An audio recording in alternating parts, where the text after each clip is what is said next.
Welcome to the Goalmouth podcast, ladies and gents. This is not your regularly scheduled George Qureshi programming. No Young Pope updates today, I'm afraid. Ryan Bailey here. I've slipped in for a cheeky midweeker as I'll be staying with my mother, who I love, in London on Friday, and she doesn't have the internet in 2017. I know, true story. And that makes it hard to publish the world's premiere 5-minute daily soccer podcast.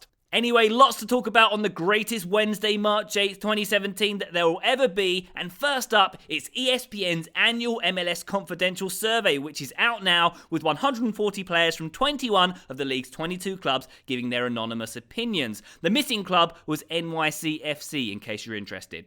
We've discovered that 79% are unhappy with the current pay structure, with one respondent noting the discrepancy between designated players and the minimum salary guys is too big, as the little guys are, quote, not being paid enough to rent their own apartment in a big city or buy a nice car. 54% of players support the idea of promotion and relegation, and most players seem to believe that 24 teams is the perfect number for the league. Although one player did say, quote, I'd like to see 70 top-class teams. Why not? Every state should have a team, and the big cities should have two. Go on, Don, do it. Do it, Don, do it. Just imagine all those expansion fees.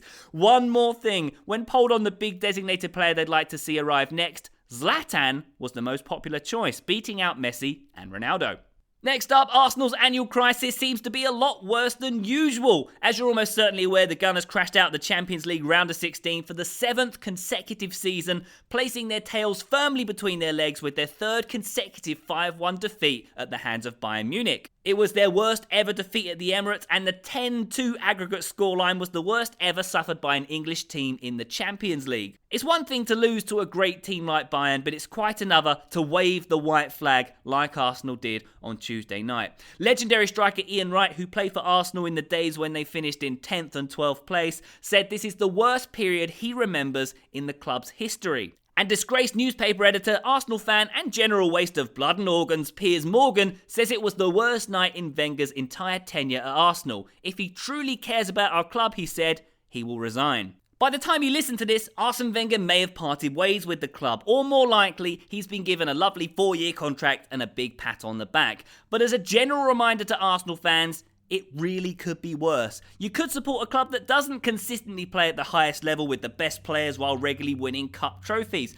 Believe it or not, there are some clubs out there that don't do that.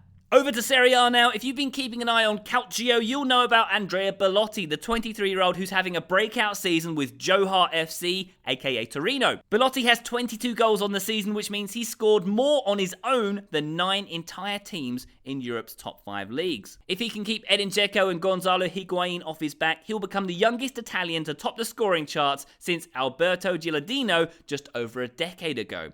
And just a few years ago, he was playing in Serie B, and in December, he signed a new contract with a €100 million buyout clause, applicable only to non-Italian buyers. Torino owner Urbano Cairo wishes they hadn't settled on so little though.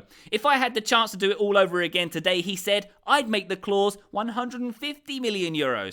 Find out more about Bellotti with James Horncastle's excellent analysis on WhoScored.com. Link is in the show notes. Leicester City update now. The reigning champions have won both their games under interim manager Craig Shakespeare, and it looks like the tempestuous days could be behind them. According to numerous reports, which may or may not have been written in iambic pentameter, Shakespeare is going to script out the final act of this season by being handed the full-time gig. This is great news, but there's one very disappointing thing to note here that was highlighted to me by one of the writers at The Guardian. The player's nickname for Craig Shakespeare, and you'll have heard this in interviews on the TV, is Shakes.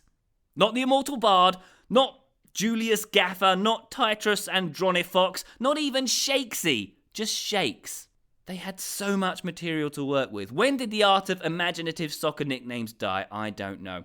And finally, some very important news from China. Note they're not paying another average European player $1 billion a year to go there. A Chinese PE teacher has broken the world record for Keepy-Uppies. By the way, why isn't there a better name for Keepy-Uppies than Keepy-Uppies? It's a bit like calling a shirt a putty over your backy, isn't it? Anyway, Zhang Zhili is now in the Guinness Book of Records for doing 25,519 Keepy-Uppies, which took him 4 hours and 19 seconds. That's a little over 106 kicks per minute for you math fans out there.